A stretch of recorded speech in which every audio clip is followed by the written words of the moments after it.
ലൂക്കായുടെ സുവിശേഷം 19 അധ്യായം 10 സക്കേവൂസിന്റെ ഭവനത്തിൽ നിന്നുകൊണ്ട് ഈശോ പറയുന്ന ഒരു കാര്യമുണ്ട്.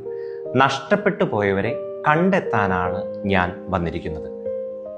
മറ്റു മതങ്ങളിൽ നിന്ന് ക്രിസ്ത്യാനിറ്റിയെ, ക്രിസ്തുവിനെ വ്യത്യസ്തനാക്കുന്ന അതിമനോഹരമായിട്ടുള്ള ഒരു കോൺസെപ്റ്റാണിത്.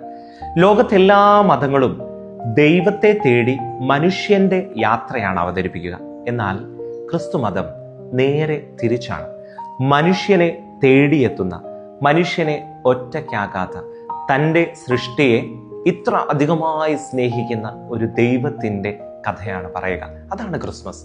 മനുഷ്യരോടുള്ള സ്നേഹത്താൽ ഒരിക്കലും അവനെ ഒറ്റപ്പെടുത്താതെ അവനെ തേടി വന്ന ഒരു ഈശോയെയാണ് ക്രിസ്തുമസിൽ നമ്മൾ കണ്ടുമുട്ടുക. പ്രിയമുള്ളവരെ, ഈ ഒരു മിഷൻ ഈശോ നമ്മെ ഏൽപ്പിക്കുന്ന ഭാരിച്ച ഒരു ഉത്തരവാദിത്വമുണ്ട്.